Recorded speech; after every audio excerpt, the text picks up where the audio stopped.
Buenos días mis hermanos.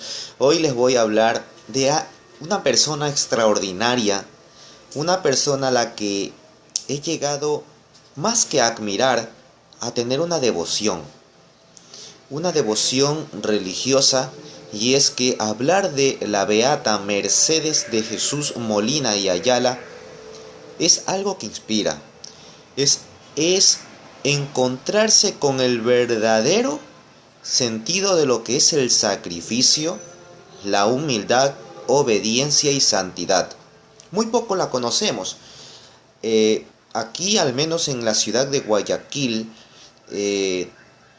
conocemos muy poco de Mercedes. En realidad, conocemos mucho sobre Narcisita de Jesús Martillo Morán, y cuando llegamos a conocer algo de Mercedes la relacionamos con ella.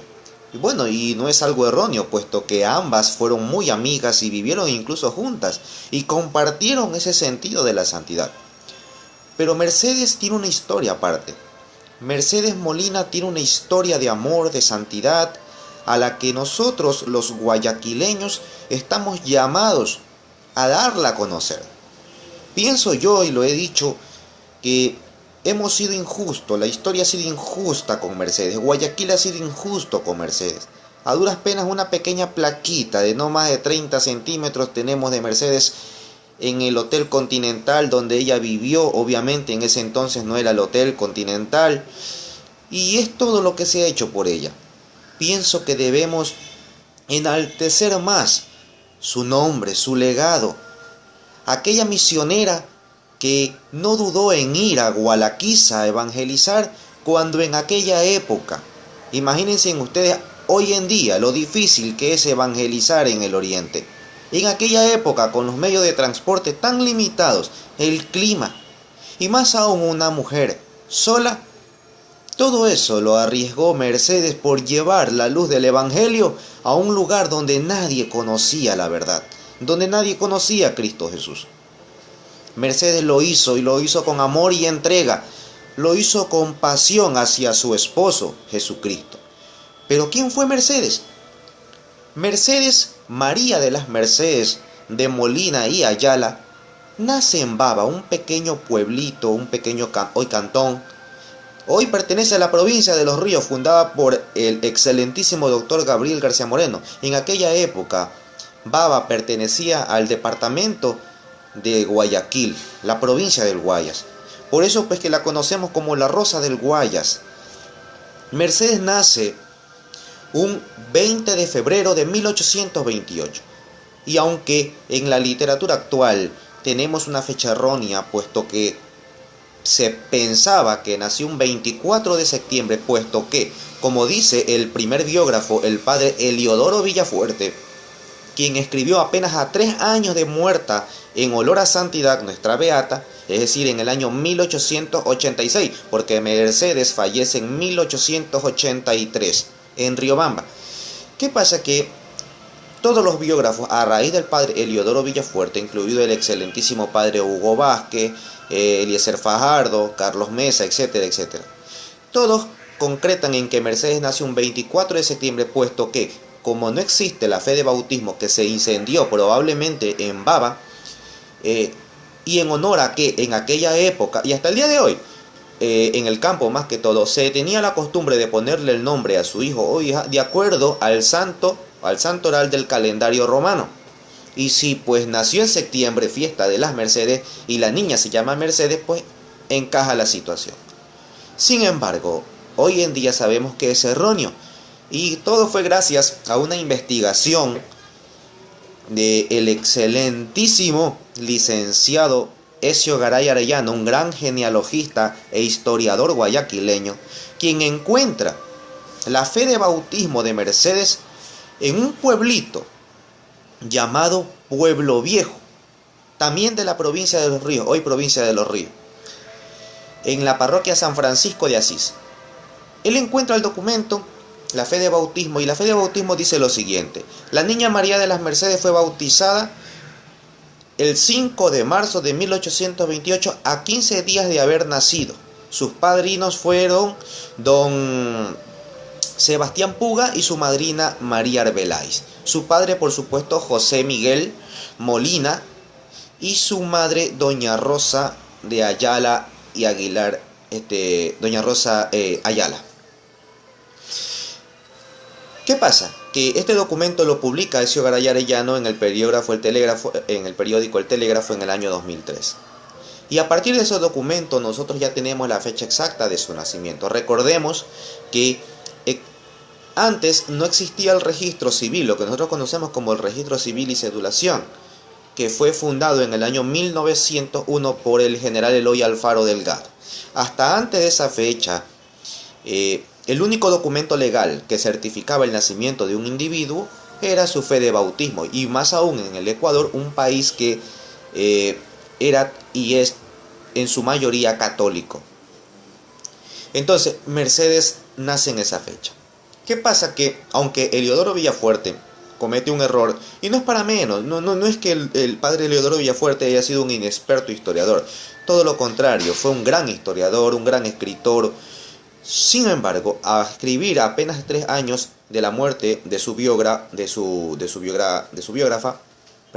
a quien está haciendo la biografía, en este caso de Mercedes, es lógico que vaya a tener pequeños errores, puesto que no contaba con la documentación completa, documentación oportuna para escribir el libro.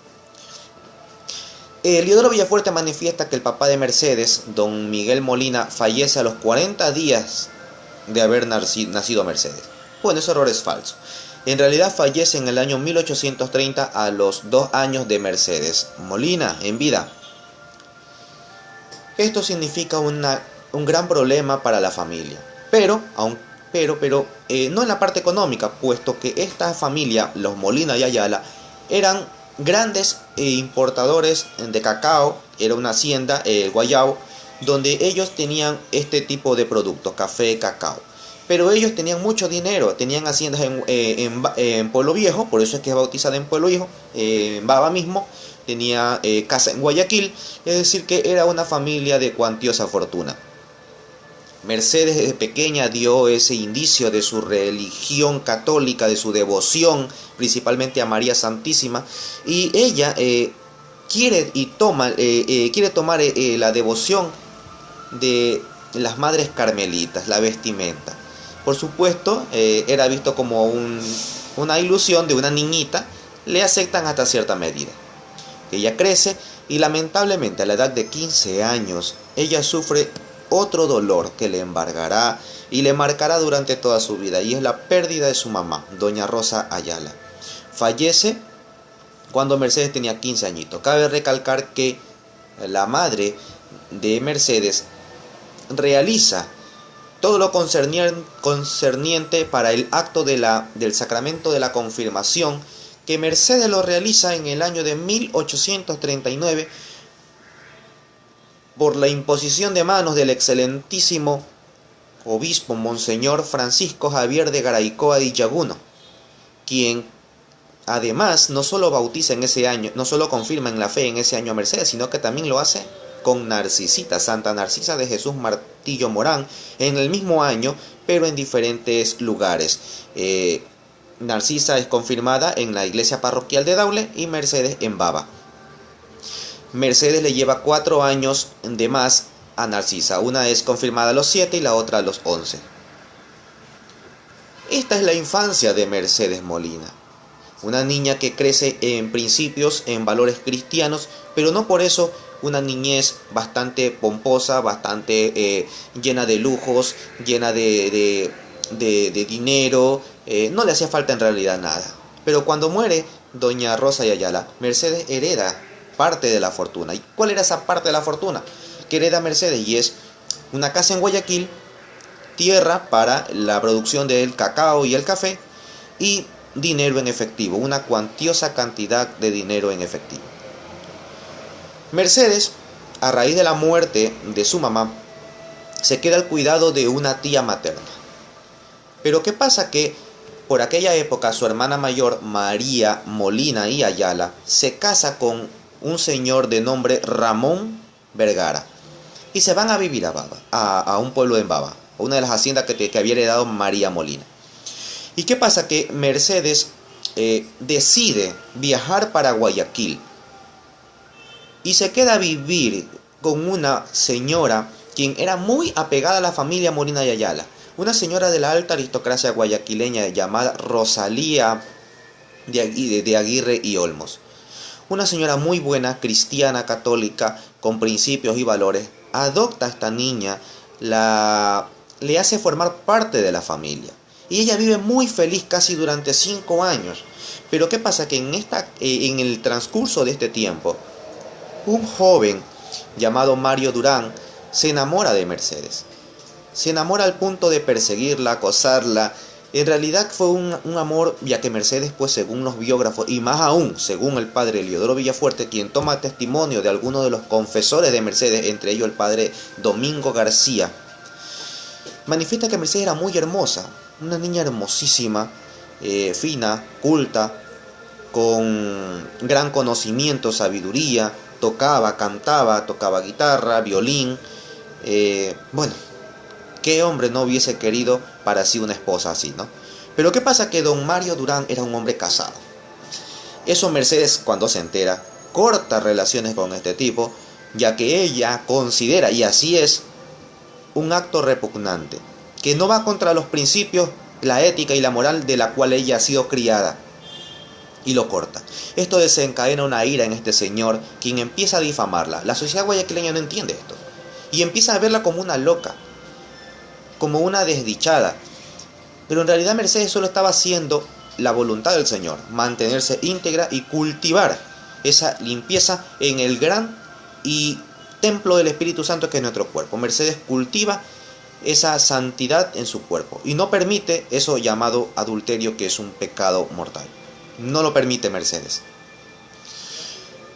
A raíz de este evento, y además hay que recalcar otro evento que marca en Mercedes un antes y un después, y es que un día paseando a caballo con la familia de este señor, de su prometido, se cae, se fractura un brazo, y en ese momento de enfermedad, de reposar en cama, ella se pone a pensar que en realidad esto no iba bien, y además a raíz de ese momento se entera de la farsa que estaba llevando a cabo este señor, lo corta y ante un crucifijo que ella tenía en su cuarto, se arrodilla, se postra y promete virginidad perpetua a su amado. A raíz de ese momento Mercedes cambia por completo y decide entregarse a Dios, entregarse virginal espiritualmente a Él, en la caridad y en todos los principios cristianos. Mercedes vende todo lo que tiene, dona todo lo que tiene. Cuando vende, me refiero que el dinero no se lo adquiere para ella, sino que vende y el dinero va para las distintas fundaciones, entre ellas las Casas de las Recogidas y la Iglesia San José de la Compañía de Jesús, que en aquella época quedaba en lo que hoy queda el Correo. Y hoy pues la Iglesia San José la tenemos en toda la calle Eloy Alfaro, en toda la bahía, ¿no? Al frente del puente. Mercedes vende todo, y no solo eso, empieza a pedir limosna afuera de la iglesia de la catedral, lo cual pues es algo bastante repugnante para la sociedad guayaquileña. Como una chica de la alta aristocracia terminará pidiendo limosna. Esa es Mercedes Molina, una mujer a la que muy poco conocemos, que al igual que Narcisa, y ambas, tanto Narcisa como Mercedes, imitan la espiritualidad de la primera santa ecuatoriana, Santa Marianita de Jesús. Ellas también practicaron lo que es el sacrificio a base de cilicios, corona de espinas, se crucificaban, aunque en distinta manera. Narcisa lo hacía con una cruz, Mercedes lo hacía con unos grilletes, se colgaba.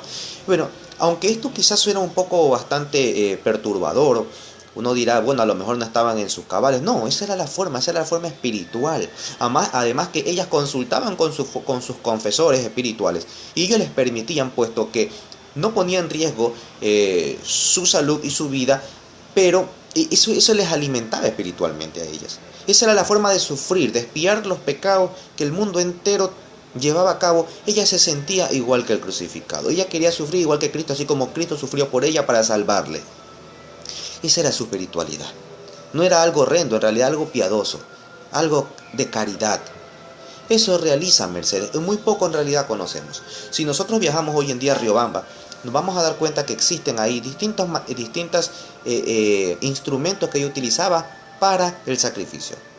Mis hermanos, continuaremos con la segunda parte en el siguiente vídeo. Espero les guste y les envío un enorme saludo.